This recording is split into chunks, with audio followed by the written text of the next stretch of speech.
estrictamente del dinero efectivo, ¿no? Un poco ahí lo que decía Cristian.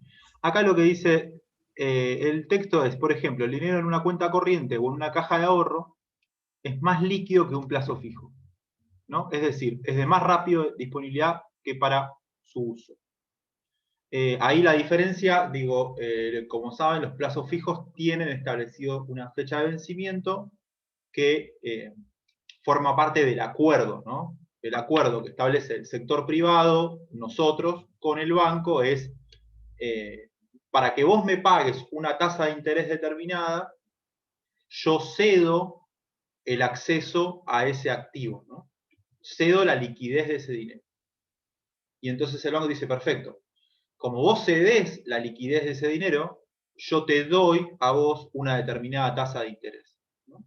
Ese es como el acuerdo que está entre el negocio que hacen las dos partes. Una accede a un determinado tipo de interés a cambio de resignar el acceso rápido a ese dinero, ¿no? Después uno sabe que ese plazo fijo lo puede cancelar, que bueno, hay distintas alternativas para acceder, pero el concepto general es eso, es un acuerdo entre dos partes, un sector privado que seríamos nosotros y un banco, en el cual una de las partes le paga un interés al otro por que el otro resigne el acceso a ese dinero. O sea, ¿qué quiere decir eso? Nosotros dejamos el dinero en el banco y el banco con ese dinero puede hacer otra cosa, una inversión si quiere. Nosotros ¿qué hacemos? Es invertimos en ese plazo fijo de manera que en algún momento nos dé algún tipo de retorno. Si nosotros, con el mismo actor, o sea, con el mismo banco comercial, hacemos un depósito en nuestra caja de ahorro, ahí el interés es casi inexistente, ¿no? Que nos paga el banco. ¿Por qué? Porque nosotros no le damos nada al banco, ¿sí? No le dejamos disponer de ese dinero, sino que tenemos la posibilidad de retirarlo en cualquier momento. Entonces, en relación a la liquidez, los depósitos en cuenta corriente o en una caja de ahorro son más líquidos que lo que sería un depósito en un plazo fijo. Si uno tiene 1.000 pesos en un plazo fijo, eso es parte de mi stock de dinero, pero no puedo utilizarlo para comprar, por ejemplo, un electrodoméstico.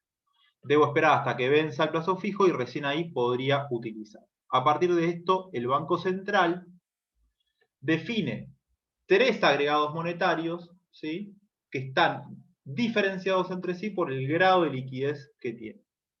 Esto es bastante sencillo. El primer agregado monetario es todo el conjunto de billetes y monedas que están en circulación, más los depósitos en cuenta corriente o depósitos a la vista. El otro agregado monetario es lo que vos tenés depositado en la caja de ahorro, y el tercer agregado monetario es el que vos tenés los depósitos que se llaman a plazo o a plazo fijo, ¿sí? Cada uno tiene un grado de liquidez menor.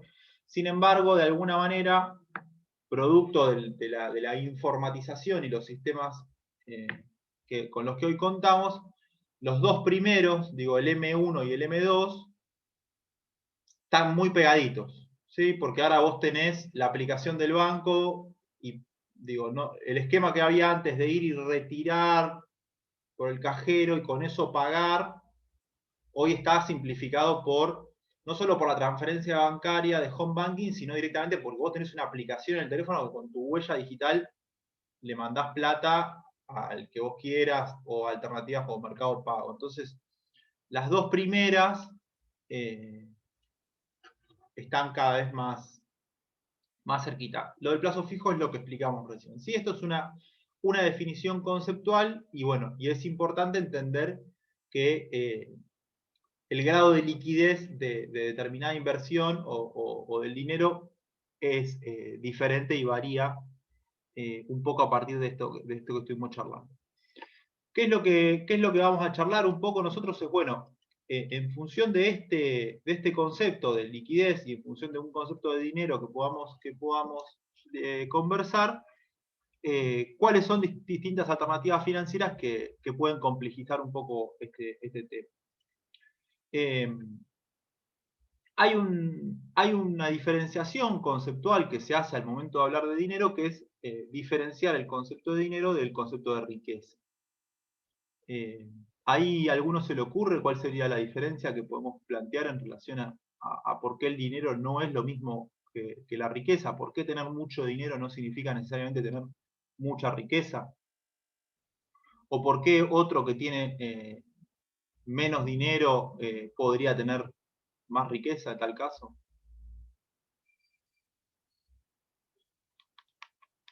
En este caso lo que está planteado, lo que se plantea es pensar el dinero como esto, digo, como volumen de dinero en efectivo o volumen de dinero depositado, ¿no? Eso sería como una primera definición de dinero. ¿Qué dinero? Bueno, dinero en nuestro caso sería dinero en pesos, ¿no? Puede ser por el valor de cada moneda, pero, o por el Bueno, valor ese es de aquello. Puede ser ese es, oro, puede... seguí. Puede puede ser ser también las propiedades que posea. También, y también esto un poco que decía Manuel, digo, de que yo puedo tener activos, por ejemplo esto, o en otro tipo de riqueza, como puede ser el oro, o en otra moneda, ¿no? Como puede ser dólar, euros, yuanes, lo que sea. Lo mismo puede ser millonario en pesos, igual ser pobre, digamos.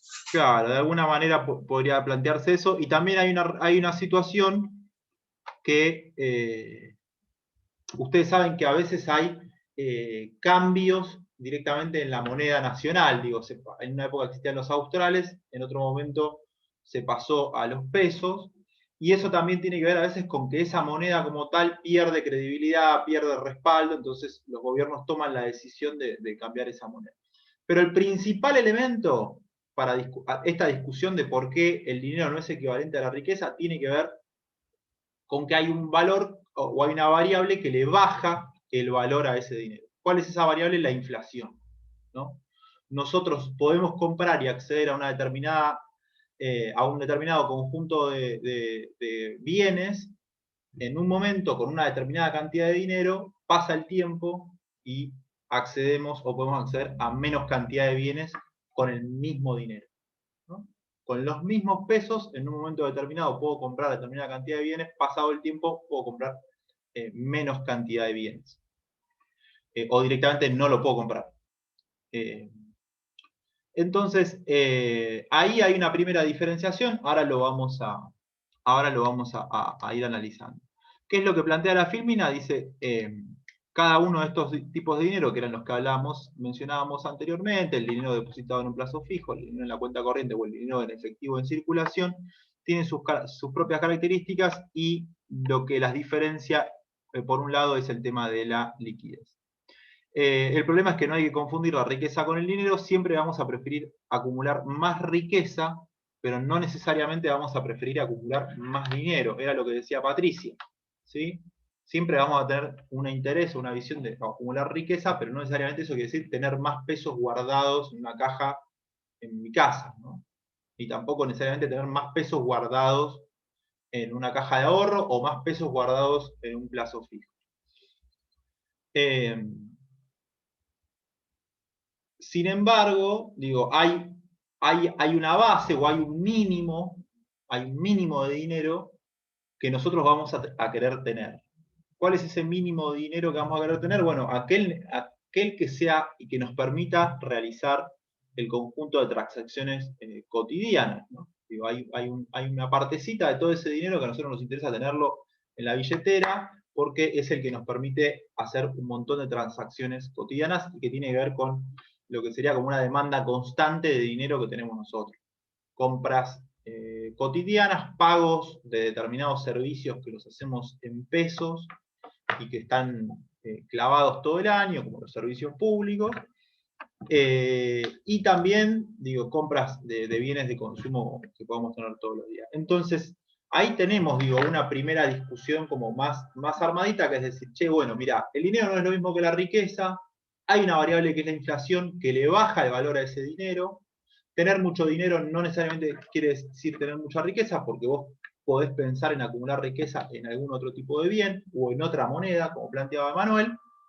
Y además tenemos otra definición que es, che, más allá de que el dinero no sea igual a la riqueza, más allá de que yo pueda acumular en otro tipo de moneda, necesito tener un mínimo de dinero, porque ese mínimo de dinero es el que me permite a mí hacer las transacciones en mi país de residencia, ¿no? Que sería como el concepto que estaría más acá. ¿Sí? Entonces, ahí tenemos como tres discusiones, tres primeros puntos para tener bien claro, que no nos lleven a discusiones del tipo del fin del dinero. ¿No? Así, bueno, ¿por qué no estamos discutiendo el fin del dinero? Bueno, porque evidentemente necesitamos una pequeña cantidad de dinero para las operaciones cotidianas, ¿no? Mismo incluso la digitalización o el dinero electrónico o las transacciones electrónicas también tienen un límite, ¿no? Digo, pago todo con Mercado Pago, ¿no?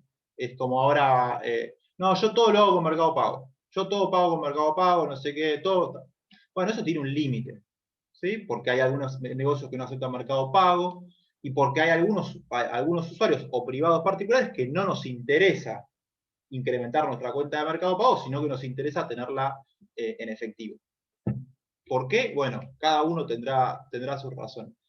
Pero todavía no hay una transición hacia el dinero electrónico en su totalidad y tampoco hay una discusión sobre el fin del dinero, por estas cuestiones que estamos conversando ahora.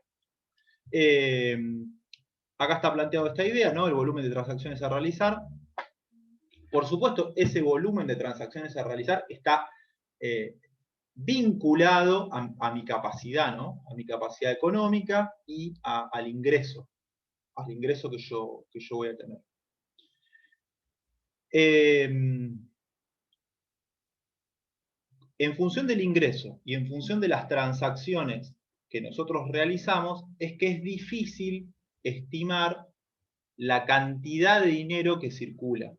¿Sí? Es difícil estimar la cantidad de dinero con la cual que circula en mi economía, ¿sí? Porque hay una parte que la tengo a través del sistema electrónico, otra parte que la transformaré rápidamente en alguna otra moneda, y otra parte que va a ser el dinero que yo constantemente voy a estar moviendo. ¿Qué es lo que nos interesa a nosotros ver? Es, bueno, ¿cuál es la principal variable que afecta a ese dinero que nosotros tenemos? ¿Y qué decisiones podemos tomar nosotros para no perder riqueza en función de considerar, digo, esta variable que es la inflación? ¿Cómo nosotros podemos pensar una estrategia para no perder riqueza, que la perderíamos si nosotros seguimos manteniendo el dinero como tal, sin pensar en la inflación? Bueno, este es como el punto para pensar. ¿Cuál es el concepto? Digo, a medida que suben los precios de los bienes, las personas necesitan más dinero que el que tenían antes para poder comprar. Eso efectivamente no significa que incluso si vos tenés más dinero, puedas comprar más bienes, ¿sí? Si tu incremento de dinero es igual al incremento de la inflación, vos te mantenés siempre en el mismo lugar a pesar de tener más dinero. ¿Cuál es esa discusión? ¿Cuál es la palabra que traduce esa discusión?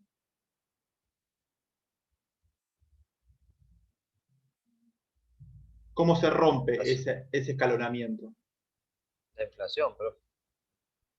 Vos tenés la inflación y tenés el dinero, ¿no? Si suben los dos en la misma proporción, ¿sí? Todo el tiempo, por más de que vos tengas más dinero, no vas a tener más riqueza ni vas a tener la posibilidad de acceder a más bienes. ¿Cuál es el concepto que rompe eso? ¿Hablar en términos reales? Bueno, hablar en términos reales es lo que a vos te permite sacarte de encima uno u otro valor. Pero lo que termina rompiendo en última instancia eso es la paritaria, ¿no? En última instancia, lo que permite que vos quedes abajo o arriba es la paritaria.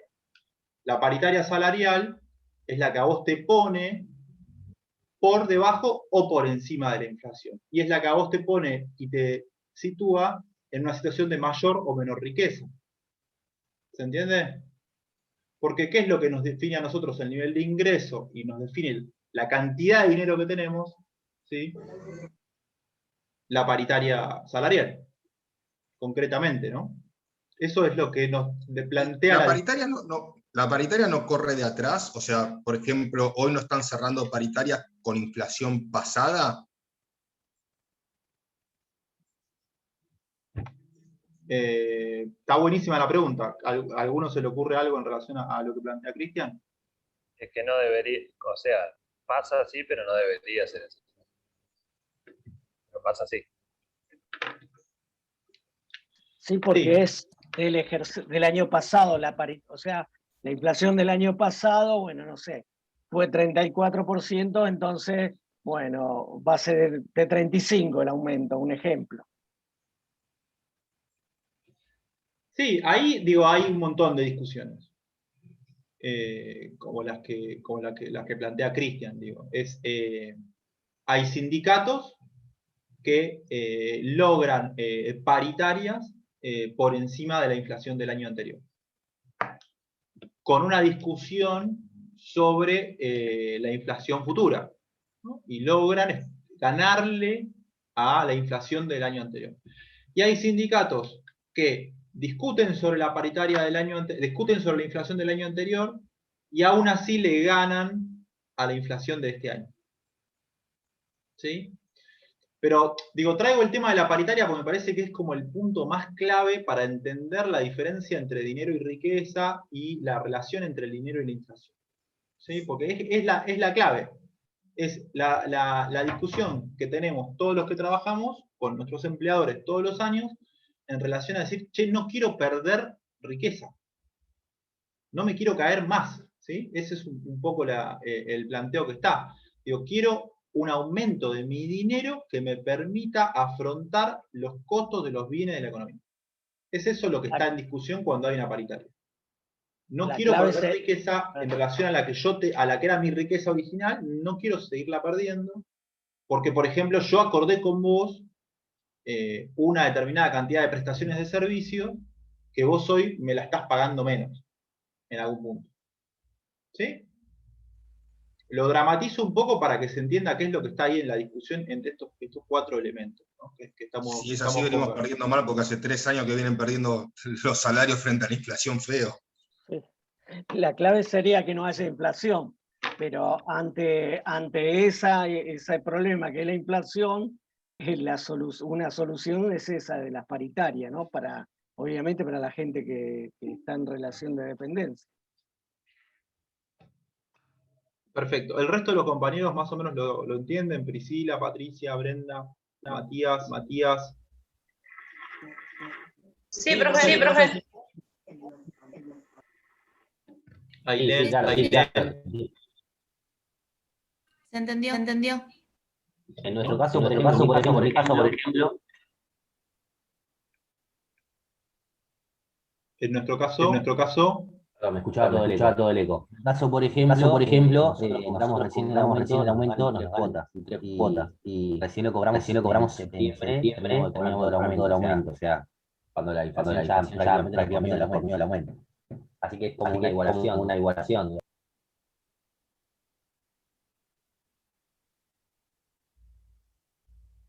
sí, se cortó un poquito porque estaba saliendo eco. Ahí estoy tratando de resolver.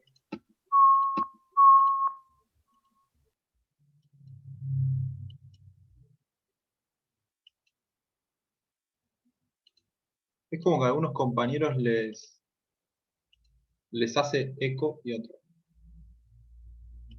¿Querés repetirlo, Matías? Ahí lo escucho bien ahora.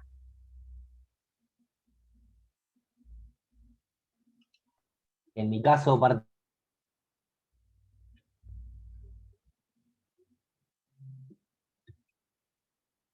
Tenés que desmutearte. En mi caso particular, a nosotros en marzo, prácticamente venimos haciendo todos los años iguales, en marzo pactan un aumento de un 33%, en este caso fue este año. Pero bueno, nos lo dan en 3 cuotas.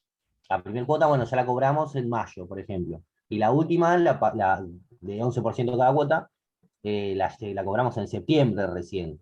Y es como más o menos igualarle a la inflación del año, prácticamente, y no sé si igualarle y un poquito abajo también salimos. Pero bueno, me parece que está más o menos claro los elementos y esta cuestión de la relación del dinero. También lo podemos ver, otro de los ejemplos que permiten entender la relación entre el dinero y la riqueza y la inflación es la denominación, ¿no?, del dinero.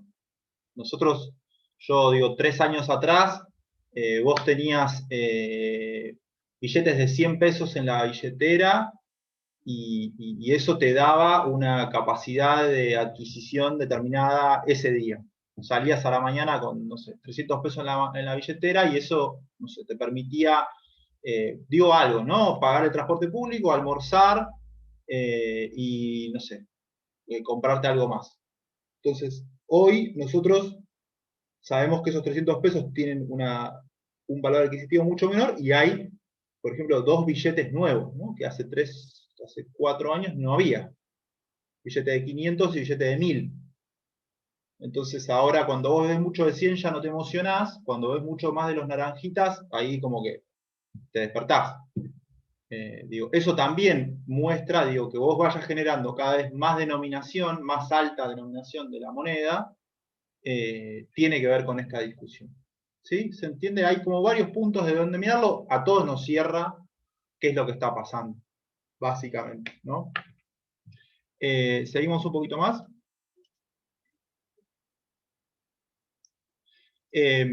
Una discusión que es interesante, ¿me siguen? ¿Ven la presentación? Sí, Sí, sí. se ve. Bueno, profe. otra de las discusiones que es interesante para plantear esto que estamos charlando es cruzarle un poquito también con la tasa de devaluación, ¿no? Que es otra de las variables que afectan y que están presentes en la economía argentina.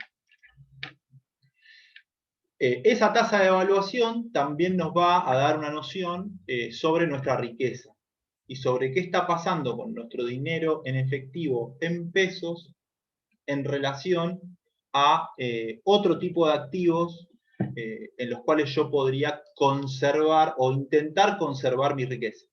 ¿Sí? ¿Qué es esto? ¿En qué me conviene ahorrar? ¿Me conviene ahorrar en pesos en un plazo fijo o me conviene ahorrar en dólares? ¿Sí? Entonces yo ya ahí tengo 3, ¿no? 3 discusiones.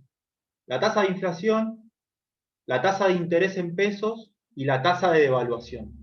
¿Sí? Entonces yo me puedo plantear una discusión sobre el dinero y sobre la riqueza mucho más compleja y más interesante, más rica, si trabajo con esos 3 porcentajes, ¿no?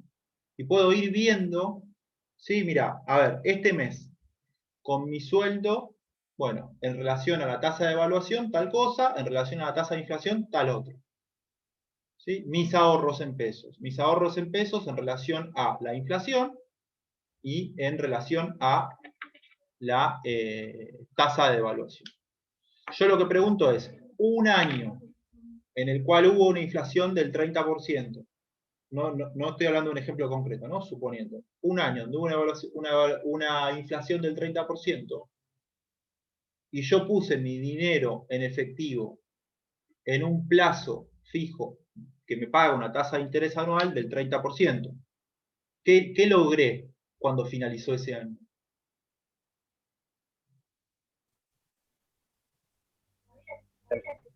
Empatar a la inflación.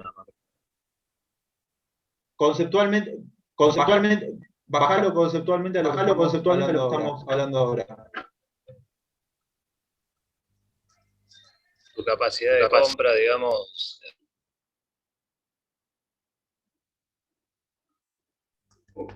La capacidad de compra del dinero que vos tenías es la misma, por decirlo, a fin de año de cuando empezaste el año. Si vos empezaste con 100.000 pesos, a fin de año vas a tener 130.000. Y si tuviste una inflación del 30, sería lo mismo que tener 100.000 a principio de año. Perfecto, ¿qué fue lo que conservaste? Conservó la riqueza. Exactamente, como dice Matías. ¿Sí? Tenemos ese es el análisis. ¿Sí? Una tasa de inflación, una tasa de interés en pesos, la misma tasa, el mismo año, yo logré conservar mi riqueza. ¿Sí? Nada más que eso. Y es un montón, ¿sí? Porque le pegué y deposité en una tasa de interés, a una tasa de interés en un plazo fijo, que afortunadamente fue igual de alta que la que fue la inflación. ¿Sí? ¿Cuál sería la otra pregunta que yo me podría hacer? Che, y si en lugar de yo depositarla en un plazo fijo, la hubiera depositado o hubiera comprado dólares, cuando finaliza el año, ¿incrementé mi riqueza o perdí riqueza? ¿Sí? Esa sería otra alternativa. Entonces, eso es un poco lo que está bueno discutir y lo que está bueno pensar cuando uno tiene tantas variables en una economía tan compleja como la nuestra. Ahí tenemos, digo, una tasa de interés, una tasa de inflación y una tasa de devaluación. Bueno, acá está planteado un ejercicio que lo podemos conversar ahora, que tiene que ver específicamente con esto. Otro factor importante es cómo ponderar el ahorro en dólares, el cual será beneficioso siempre que la tasa de devaluación, es decir, el porcentaje de aumento del tipo de cambio, sea superior al interés en pesos de cualquier otro activo. El ejemplo que estábamos hablando recién es un plazo fijo. Siempre analizados y comparados durante el mismo periodo de tiempo. Sí, esto es un error como que es constante. En la discusión económica o en la discusión política de los medios de comunicación o cualquier discusión económica familiar es discutir tasas de devaluación o tasas de inflación en distintos periodos de tiempo. ¿Sí? Digo, para que funcione tenés que discutir enero contra enero, o febrero contra febrero, ¿sí? O el último trimestre de tal año contra, ¿sí? Digo, tenés que hacer una selección del periodo de tiempo que vas a analizar, porque si no te dan los números y empezás en una discusión que es medio circular. Uno dice 40%, el otro dice 35%, el otro, bueno. Entonces, si vos lo querés dar en términos conceptuales y en términos concretos, como es lo que nos interesa a nosotros, circunscribís la discusión a un mismo periodo de tiempo. Perdón, acá. El ejemplo es, supongamos que la persona tiene ahorrados 4.000 pesos y debe decidir cómo los va a guardar. ¿Sí? Por sus gastos en los meses anteriores, estima que va a necesitar 1.500 en efectivo, por lo cual deja 2.000 por si surge algún imprevisto. Luego pone 1.000 en un plazo fijo, a una tasa de interés mensual del 10%, y con los otros 1.000 decide comprar dólares. ¿Sí? Entonces ahí hacemos una inversión diversificada. Me voy al dólar y me voy al plazo fijo. Voy al banco y cambio el tipo de cambio del día, que es 10 pesos por dólares, por lo cual compro 100 dólares. Entonces tenía 2.000 pesos, fueron 1.000 pesos al plazo fijo, una tasa de interés del 10%, y los otros 1.000 pesos fueron a la compra de 100 dólares, un tipo de cambio de 10 pesos el dólar. ¿Hasta ahí estamos? A fin de mes va a obtener 1.100 por su plazo fijo, mientras que para saber si fue beneficiosa o no la compra de dólares, debe ver cuál es el tipo de cambio en ese momento. O sea, ha pasado un mes. Y compararlo contra lo obtenido en el plazo fijo. Si el tipo de cambio es menor a 11 pesos, es decir, si aumentó menos que el 10%, entonces perdió dinero. ¿Sí? Ya que ahora con sus 100 dólares obtendría menos pesos que si los hubiera depositado en el plazo fijo. ¿Sí? ¿Se entiende el ejemplo? Es lo que acabábamos de hablar, una inversión diversificada, dos tasas distintas, una que sería la tasa de interés y la otra que la podemos denominar tasa de devaluación. ¿Por qué se usa el concepto de perder dinero? ¿Cómo lo leen eso?